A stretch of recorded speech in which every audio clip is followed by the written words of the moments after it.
Hey guys, what's up? I'm here with my tenor sax today, and I'm going to talk to you about how to get a good sound when you play the saxophone. And the secret to getting a good sound, there's a big secret that maybe you haven't heard before, and the secret is this: you got to listen. You got to listen. Music is a language. The best way to learn a language is by listening. That's the way we all learn. The great Victor Wooten taught me that, and I've attended some of his lectures, and he's a outstanding educator, and that's a big philosophy of his, is all about listening. And music is a language. You got to listen. So if you're not listening to saxophone players, then you're not going to be a good saxophone player. Okay, you might not agree with that, but you got to listen to other saxophone players. And I'm talking about like really good saxophone players. If you're in 6th grade, I'm not talking about listening to your bandmates in 6th grade. I'm sure they're cool people and all that, but you got to listen to people like John Coltrane, Charlie Parker, Sonny Rollins, and so on, and the list goes on forever. So, assuming that you watch my other video, you know how to make a sound on your instrument, right? But how do you get a good sound? First step is by listening to other saxophone players that you like. Not everybody's going to like the same people that you like. You might like John Coltrane, but somebody else might not like that saxophone player, and that's okay. But find people that you like to listen to and just soak it up. Just listen to all that good music. So then you kind of have a point of reference for what you want to sound like. At first, we all imitate. When you start learning a language, you imitate your parents or whoever raised you.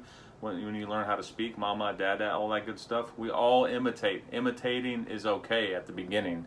You have to imitate. How else are you going to learn? And eventually, when you imitate all these different sources, eventually you'll become unique. You'll have a unique voice. So, assuming that you've been listening to some saxophone players, now and you know how to make a good embouchure, watch my other video on that. This is really for beginners. The next step is to do long tones, and not everybody agrees with this, but this is what I do, and I'm a firm believer in it, and I teach it. And doing long tones on the instrument is extremely important. So what you're going to do is, this is the method I do. I start on a B, okay, which is my second key down here. And I have a tuner set up here because tuning is really, really important too, because the saxophone is not perfectly in tune. No saxophone is. So you're going to start on a B, and you're going to hold that note out for as long as you can with a good sound. Now remember, if you haven't been listening to saxophone players, you're not going to know what a good sound is. You're not going to have any idea what you should sound like or what you want to sound like. So we're going to hold out a B, which this is tenor, so it's going to read an A over here. And I advise you of using a tuner if you can, because it's going to really help you as well. So you're going to hold out a B for as long as you can hold it out with a good sound, and play forte, play loud. Okay, here we go. So here's a B.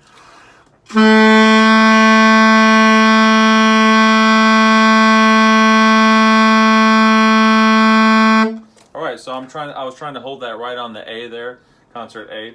Now the actual way that you should really be doing this is facing a wall. This is my teaching method. This is my philosophy. Find a nice hard surface. Do not use a door.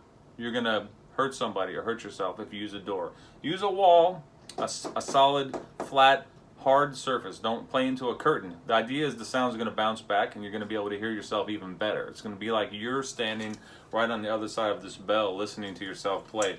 Okay? So now we're going to do the same thing. We're going to play again into the wall just like this, okay?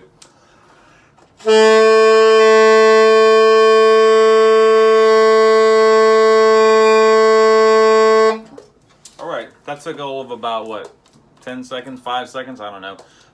You can hold it out. Everybody's going to be different. Some people have better lung capacity than others. You're going to hold out that note, and then you're going to go down the chromatic scale and go to B flat. Hold out B flat. And so on, all the way down to low B flat. Now, when you get down to low B flat, do you think you're going to be able to hold that note out longer or not as long as the high notes that we start on? That's right, probably not as long, because you're pushing down all these keys. The instrument thus becomes longer, and it's a lot harder to hold those notes out longer, and that's okay. And then go up to the highest note you can do in the range of your instrument. And I'm a big advocate for doing long tones on every note. Okay, now if you don't have 5 minutes to do this, then maybe you should find something else to do, because that's how important it is. And if you don't agree with me, that's cool, man. But this is how you're going to get a good sound. You got to practice every note. If you're not practicing high F, then then you must not want to ever play that note, right? So you got to practice these long tones on all your notes. It's very important. Now, right away, this is the next thing I want you to do when you're practicing long tones. I want you to do crescendos and decrescendos. Now, if you don't know what that means, I'm going to teach you what it means. A crescendo means gradually get louder, and a decrescendo means gradually get softer. If you're not practicing dynamics, if you're not practicing softly and loudly, then you must never intend to play softly and loudly, right? So you got to practice dynamics. Dynamics are what really convey emotion when you're playing. So it's going to make people want to listen to you. And if you ever want to be a professional, it's going to make people want to pay you money to play your instrument. So let's go back to our concert A, and I'm going to hold that note out, and I'm going to show you what happens when I crescendo and when I decrescendo. I'm going to start very soft, I'm going to get loud, and then back soft again in one breath. And watch the tuner. Watch what happens here, okay?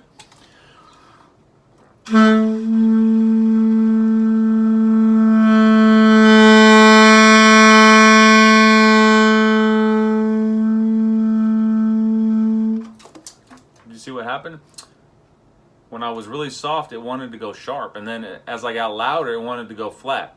Okay, now that's why we want to use a tuner when we're doing this, because you got to fight those urges that your instrument wants to go sharp and flat like that.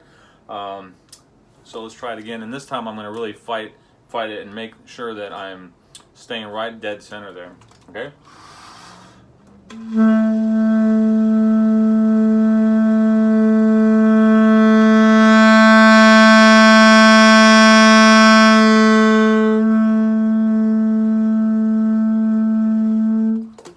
Now, it wasn't perfect, but no one is perfect, okay?